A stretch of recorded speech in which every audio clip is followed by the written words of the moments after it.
Merci à Bernard de ces mots si chaleureux. Moi, je ne peux dire qu'avec Bernard, on vient en ami de Sandrine, mais aussi on vient en voisin, parce que les deux députés de Tourcoing que nous sommes avons tenu des frontières wattrelousiennes, quelle que soit nos circonscriptions, moi par la Marière et Bernard par l'Épidème notamment.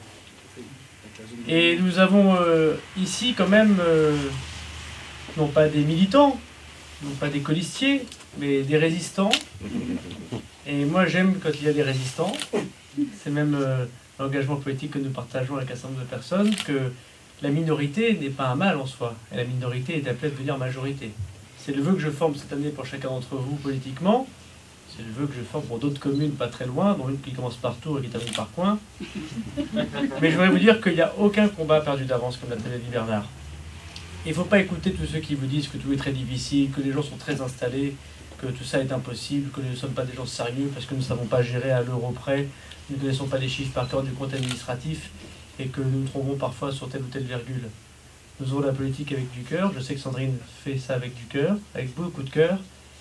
Et ce n'est ni la presse, ni les élus socialistes, ni les observateurs extérieurs qui décident de qui gagne une élection. Ce sont les électeurs. Et je voudrais vraiment que vous sachiez qu'une élection n'est jamais jouée. Il faudrait que vous sachiez aussi, très simplement, que lorsque l'on se présente à une élection, on convainc chacune des électrices. Avec ses yeux, tes beaux yeux Sandrine, avec ta voix forte et ton caractère, mais aussi avec ta poignée de main ferme et le courage un jour est reconnu par rapport à ceux qui se croient propriétaires des murs d'une mairie. Parce que j'ai eu l'occasion de le dire vendredi, mais Tourcoing c'est comme Wattrelos, c'est comme Roubaix. Personne n'est propriétaire d'une commune, aucun clan, aucun camp politique, aucune coterie. Il n'est pas marqué dans le début de la création de la ville que ad vitam tout ça était socialiste. D'ailleurs, vous êtes dans une ville qui a voté largement Nicolas Sarkozy il n'y a pas si longtemps que ça. Alors, Bernard a parlé du national, nous, on pourrait dire un tout petit mot, on dit que le maire, il est apparenté socialiste. C'est vrai qu'à l'Assemblée nationale, il est apparenté à Mme Taubira, puisqu'il soutient Mme Taubira, on le voit, il applaudit très franchement, lorsque les mauvais chiffres de délinquance s'accentuent et qu'on dit qu'à moins de 50 prisons, quand on fait par exemple au mois d'avril, la réforme pénale arrive, un touchement sexuel sur un mineur avec Mme Taubira et M. Barre, ce sera pas de prison, ce sera formation. Vous pouvez en rigoler, mais à partir du mois d'avril, ça va encore plus décourager les policiers qui chaque jour risquent leur vie pour aller essayer d'arrêter les quelques délinquants qui empoisonnent tout un quartier. C'est vrai qu'il a apparenté socialiste quand il applaudit M. Payon qui fait cette réforme idiote des rythmes scolaires et qui maintenant va apprendre aux enfants des écoles que le plus important n'est pas de lire, écrire, compter, mais la théorie du genre. Donc ce qui compte, c'est de savoir que vous n'êtes pas né un garçon ou né une femme, mais vous le devenez.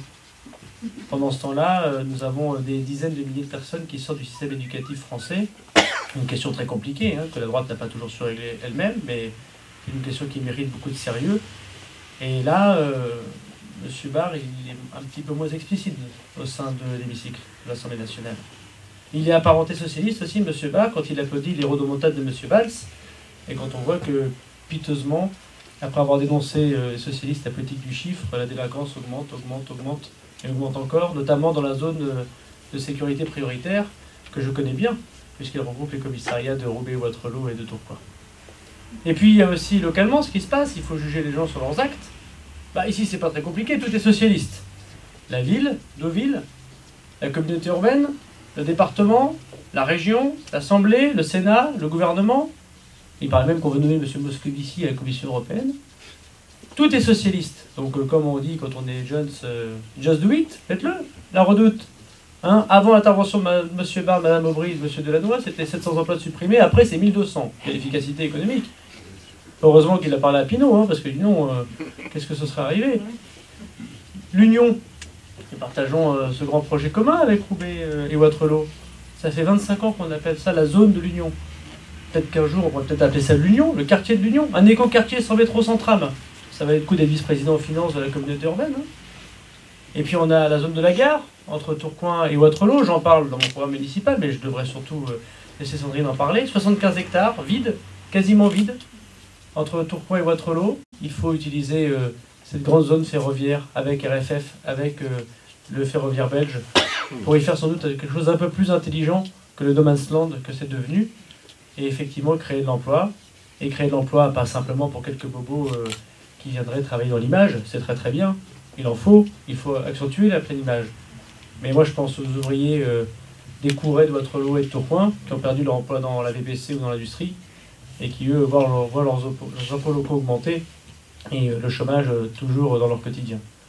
Alors moi je crois que Sandrine non seulement va montrer son courage une nouvelle fois,